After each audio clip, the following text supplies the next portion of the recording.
What's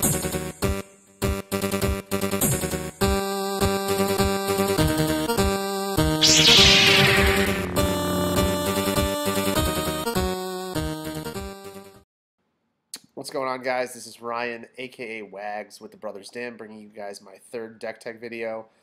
This is a deck that I've been playing relatively recently, but I did play this deck almost exclusively for the first, I would say, couple of weeks after Across the Galaxies first dropped, because I love these characters. That's why I was drawn to the deck in the first place. Rogue One is my favorite Star Wars movie. You guys can fight me about that if you want. But you'll see that this is an extremely different style deck than the one that most of us were familiar with when Across the Galaxies first dropped. When I first saw Jyn spoiled, I was really kind of drawn to how she can kind of go either the mill route or the aggro route, right? Her ability wants you to kind of push you towards the mill route, but her die sides kind of push you back towards the aggro route. So building with these two characters at the beginning of Across the Galaxies was kind of difficult because they did both things relatively well. It just, neither one of those things were overwhelming, right? So if you were going the aggro route, you could get outpaced by other decks. If you were going the mill route, you can still get outpaced by other decks. I have come back to this deck now, and I really like this pairing right now because of cards like No Answer and Resistance Ring. I think they kind of open the door for mill in general, not just this pairing. And I love playing mill. I know my teammates don't really share that love. Most of them, or all of them, none of them play mill except for me. And over the last couple of Store Champ season and regional season, this whole last year, I've played mill almost exclusively at those top events. So I love mill. I like kind of what these characters do. I'm not convinced yet that this is the best mill pairing in the game. I know the 3-wide mill is kind of back with Elor Santeca, 1-die Leia, 1-die Anakin. It's really beefy. It's tanky. More of a slower approach to mill. And of course, you have Lando Leia. We're only talking about standard, but Lando Leia mills extremely quickly. But the problem with Leia decks that I found is when Leia dies, your deck dies too. So your chances of winning, if you haven't milled them out yet, you're done if Leia dies. So Cassian and Jyn are a great pairing because both of them have the ability to close. So I'm going to dive in. I'm going to tell you guys some of my choices. And as usual, I'll talk to you guys kind of about some of the other flex cards that I've been thinking about adding to this deck. But right now, these are my 30 cards that I've been playing with. So we'll dive right in. So first and foremost, we are playing on Occupied City. Occupied City is a mill battlefield. If their opponent plays a support or upgrade, you may discard the top card of their deck. So it is definitely a support meta still. The last couple of metas have all been support. And every deck has at least a couple upgrades that they need to get on the table. So this is just a way to kind of speed up the mill process if you win the battlefield roll-off. And it deters people. So against Palpatine, this is insane, right? Because he wants to get down as many upgrades on the table as possible. So he can do that, but now he's being punished. So it puts him in an interesting decision. One of the videos that I have posted, or that are going to be posted with this video, I play against an Obi-Wan Bandolier deck. So the goal is to get as many upgrades on Obi-Wan as possible.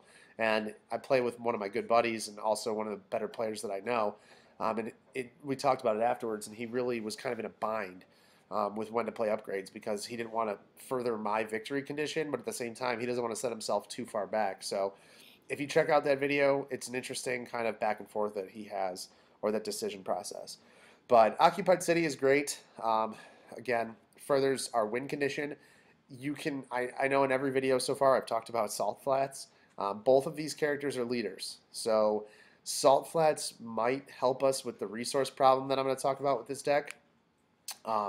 And just adding free mitigation. But I think ultimately Occupied City is probably the correct answer when it comes to Battlefield for this deck. Just because we don't have Force Meditation, we don't have Leia's power action. So hitting anything that helps us hit the deck is what we need to do. So Occupied City, really strong. It does come back to bite you at the end of the game because sometimes we're a little bit slower trying to reroll to try and get discards. So I've had a couple times where my opponents outclaimed me, and now I'm paying 1 for like one off the top of my deck for suppressive fire or for resistance ring or bartering or anything like that. But if you're doing your job correctly, us getting milled, unless you're against another mill deck, it shouldn't really matter because we should be doing a better job milling than them. So into our characters, we have Cassian Andor. He is the better of the two. So only 10 health, which is kind of squishy. So the whole goal is to keep him alive as long as possible. If your opponent knows what they're doing, they're going to target Cassian first. Um, if they don't target Cassian, don't say anything. Thank them after the game for doing you a favor. But Cassian should be the target 100% of the time. So it says after you resolve this die, you may deal one indirect to an opponent or discard the top of a deck, or the top card of a deck. So every time you resolve his dice or one of his die, you're discarding a card off of the top of the deck because we want to further our mill. So if you get 2 discards, you resolve both discards. You're also not only discarding 2 from their hand, but milling 2 from the top. So extremely strong. Like I said, 10 health is really squishy. So we need to make sure that with our mitigation package, we are protecting him at all costs because we want him to survive as long as possible and that way give Jyn the best chance to close it out. Jyn Erso is the Daring Infiltrator. She is 12 health, so she's a lot harder to take down. Die side of 2/2 +2 range, discard blank. She really suffers from not having a resource side. That's kind of her downfall. But I think that if she had a resource side, she would be kind of bananas as a character because she would just be able to do everything. So I think her die is probably good for what she's costed. If she had a resource, she might be a little bit more expensive. One of the things, though, that I do like about this deck that we have to be aware of if we're playing this is you could surprise kill somebody. Right? At the end of a round, when you have cards in your hand that you don't want to discard and you're sitting with a 2 or a +2 and a Cassian 2 or something like that, it never hurts to just chunk 4 into maybe a First Order Stormtrooper or Watto or somebody like that where we might be able to kill them. Just keep that in mind. Don't always think that discard is the only way to go. If at the end of the round you have some stuff showing damage or whatever, you could surprise chunk.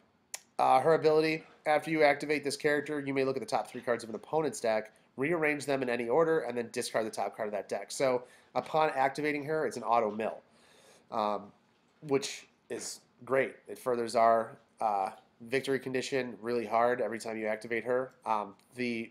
You might be thinking, oh, well, why wouldn't they just kill her? If it's an automatic mill versus we have to resolve in order for the mill. The reason being is once they're decked, her ability is absolutely useless. So then you're relying on her die rolls. So Cassian and Jyn, great combo. They both are very thematic. I really like how they were both designed, kind of sneaky, doing stuff. They can go either way. That's kind of how they were in the movies, like either aggro right away or sneaky at the end. So really thematic, but also really strong. So into the upgrades here, we have 2 bartering. So bartering is kind of a mill staple, right? It's a 1 cost. It gives us focus, and this deck suffers from a severe lack of focus, which is another reason that maybe Salt Flats would be something that we should test out and see. Just because they're both leaders, we can focus there. But bartering gives us a 1 cost focus. It also has a discard, and it'll be your moneymaker. It has a resource, a +1 resource, and the special says gain 1 resource. I can force the player to draw a card. And with Jyn's ability, you might know what that card is. So it could be a non-threatening card that you don't really care if they have. So always try to remember some of the things that I have to focus on when I'm playing is not only focus on the card that I'm discarding or the second card that I could discard with maybe Cassian's ability, but also that third card. Because more often than not, that third card will come into play with all the discards and the milling that we do. So always try to remember the order and what's coming next, because maybe you don't want them to have a Mega Blaster Trooper if they have 4 resources, right? So then you're not going to force them to draw a card. Maybe it's some hasty exit that you really don't care about. I'm just throwing it out there, but something like that where you don't care if they have that because if they play a card out of their hand, you're still kind of winning, if that makes sense, because you want them to discard their cards. So always try to remember that. Secondly, we have Jyn's Blaster. So I was kind of up in the air about putting this in my initial build, which sounds crazy because it does what you need it to do. The reason I was kind of nervous about it is um, the 3 cost for 1. It's really hard to afford right away. So it's going to get max value if you can play it round 1, but I don't try to force it round 1. More often than not, you're going to play it round 2, which is still good. And if Jyn's got this at the end of the game, it's pretty good because of what it does. It's really flexible. And ultimately, I talked with a few people. That's what led me to putting 2 of these in there. And when I've gotten it down, it feels really good.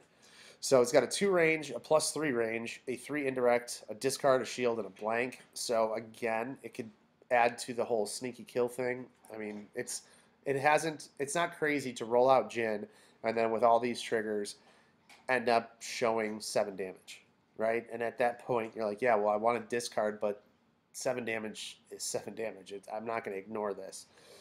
So redeploy. After you activate attached character, you may reroll this die or discard the top card of a deck. So you can reroll it. It rerolls itself automatically, or you can just auto discard. So with Jyn's ability, you get to activate her, look at the top 3, rearrange it, and then not only do you get to discard 1 with her, but now you know what the second card is. You get to discard it with the blaster. So 2 mil automatically, super strong. Then it says, if this upgrade is on Jyn Urso, reroll any number of her character dice. So it also rerolls all of Jyn's if you need it to, which is crazy. Free rerolls in this game are king. So not only can this reroll itself, but also reroll Jyn's dice. So it protects her a little bit. If you roll out and just get trash, you can reroll, and hey, works out. It does have a discard side, so it is relevant for our cause. And like I said, it does some serious damage. 2 +3 and the 3 indirect. Probably aren't resolving the 3 indirect with this deck. My experience is you are probably only going to kill 1 character. If we're taking the mill route, the max we're going to kill is 1 character. So giving that 3 indirect, they're not going to put it on the character you're going for. So, but the 2 and the +3 definitely see play. Next upgrade, we have Resistance Ring. So another 1-cost focus machine that could help us out. After you play this upgrade, discard the top card of a deck. So auto discard, it's not unique, so you can get 2 of these on the table. 1 focus, 1 shield, +1/+1 resource, and then the special. Special reads, play a red event from your any discard pile as if it were yours, paying its cost, then set this event aside. So ideally, we're pairing that with no answer. We don't have a lot of red events. We only have 4. But if we can play a no answer more than twice, this card is bananas. It's the craziest mill card that's ever been designed in this game. We'll get to it in a little bit. But if we can play this 3 times, I think we're going to win that game, right? And then if we can get all 4 resolutions, then you're definitely winning that game. It also can help you field medic in a pinch. I've used it for field medic a couple times to make sure Cassian survives another round. So this thing is really strong. It's really good. 1 cost is just insane. And then the last upgrade we have is a Riot Shield. So Riot Shield, another 1 cost. It's the baby field medic, or 4 solution, I'm sorry. Before attached character takes damage, you may discard this upgrade to block 2 or 3 if they are a trooper. Neither of these are troopers. Excuse me. So it's only blocking 2 max, but still, it's basically preemptive mitigation is what I like to kind of refer to it as. So the whole key with this, kind of going back to the opponent's strategy, is we want to load Jyn up early. Ideally, we get 1 or 2 of these in our opening hand, and we can put them on Jyn right away to maybe trick our opponent into targeting her. Because like I said, we want Cassian to be the target. Or we want him to stay alive, I'm sorry. We want Jyn to be the target. So if we can kind of bait them into targeting her, that could further our cause and give us a better chance of winning. If they don't take the bait, then that's fine. They take a round or 2, maybe 3 to kill Cassian, and then at the end we have Jyn with ideally her blaster, a bartering, and a resistance ring, and then gives us the best chance of winning, right? So our supports, we have 6 of them. Only 1 die support though. We have Dex's Diner, so it's kind of, I wouldn't call it a staple yet. It's in a lot of my decks, especially mill decks, just because mitigation's a little bit weird. It's a 1-cost support, exhaust the support, and spend a resource to heal a damage from a character, or 2 if there's 6 or more on that character. So again, kind of on the same line as Riot Shield, it's preemptive mitigation. If you can heal 2 off of Cassian, who's at 6, to bring him down to 4, that almost takes, you're almost forcing the opponent to resolve one or maybe two more dice into him in order to kill him, which is good because that means Jyn's not getting anything resolved on her. Um, it just prolongs deaths and can really extend the game. And with this deck, it's not the quickest mill. It is pretty fast, but it's not the fastest. Anything, the longer the game goes, I think the better chance we have of winning. Two scrap heaps. Scrap heap is the primary money maker in this deck. It's a one cost. After you discard one or more cards from an opponent's deck, you may exhaust the support to gain a resource. So we're always discarding the top of a deck, whether it's with Jyn, Cassian, or the Resistance Ring. So if we can get these down as fast as possible, it's really going to help us with our money situation, because the only glaring weakness that this deck has is money generation. So these in the opener, first action, slap one of them down, and then you're generating money every time that you activate Jyn. That's really going to go a long way. Senate Chamber. So two focus, one discard, one resource blank. Power action says remove one of your dice to turn a die to any side. So it's mitigation. It's really versatile. It could be mitigation, similar to Salt Flats. It could turn one of your casting dice to a discard. Now you're discarding and milling. It can get you wherever you need to be. It's really versatile. It's also two focus. So this deck, like I've said before, is really struggling with focus. Unlike other decks in the meta, if you can get this down, a two focus it really helps your cause, maybe focusing to resources on Cassian if you're short on resources, but most likely focusing to discards. And finally, we have Suppressive Fire. Suppressive Fire, 0 cost, hero, removal. After a character is activated, you can spend a resource and discard the support from play to remove one of its character dice. One of the cool things about this is that it hits Watto. It's one of the only cards, or removal cards, that can hit Watto because it's not an event. So it's really strong in that end, because Watto is seemingly everywhere right now. And it's kind of sucks when Watto rolls out and you can't do anything about his disrupt or his discard or his resources. So that helps that cause. So we have 16 events. The first two are Clandestine Operation. So Clandestine speeds up the mill clock. Spot 2 yellow characters or Cassian to resolve any number of your dice showing the same symbol. Then discard cards from the top of the deck equal to the number of dice you just resolved. So it's really good with these guys because their symbols are so alike. The only symbol that they don't share is a resource side that Cassian has that Jyn doesn't. So resolving, usually my expected resolution here is 3 mil. So if I'm resolving one Cassian die, I can, or at least one Cassian die. Let's say I have one Cassian discard and a Jyn discard. We clandestine resolve both of them. Now we discard one off the top with Cassian's ability, plus 2 more for resolving two discards showing the same side, right? Or 2 dice showing the same side. So clandestine's really strong. It's a dead card without Cassian, though, so we have to keep that in mind. That's one of the reasons that keeping him alive as long as possible. He keeps some of these cards alive, like Easy Pickings, which is next. I'm not going to go over Easy Pickings, we all know about it, but it is spot yellow. So if he dies, it's a dead card. So hopefully either A, you see it early, or B, you keep Cassian alive long enough to use it late. Field Medic, really good, heal 2. Flee the Scene, I will go over, because it is new removal. It is not spot yellow, so it stays alive the entire game. Remove up to 2 dice. You must pass your next 2 turns this round. So immediately people are kind of off-put by the whole passing thing. They don't know how to sequence it. I will tell you from experience, this card is insane. I don't know why it's not in every yellow deck or yellow hero deck. It's so strong.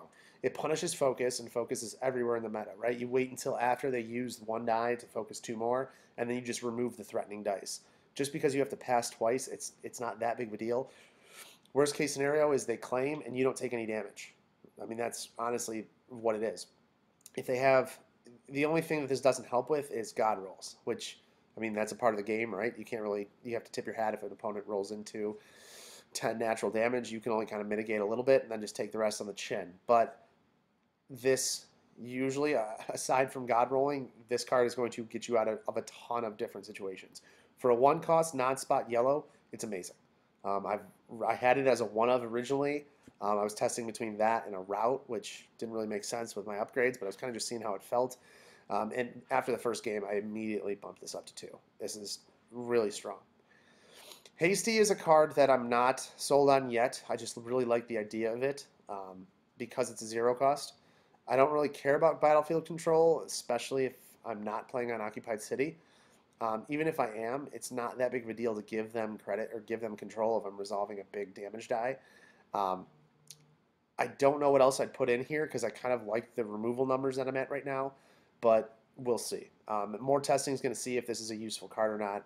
I'm going to have to keep kind of grinding and seeing if it's going to come out. But right now, I do like it just because I think it's what 2, 4, 6, 8 with Field Medic, 10 with Suppressive Fire, and then we've got Riot Shields for 12 if you want to count those. And then however you want to value Dexes and Senate Chamber for removal as well.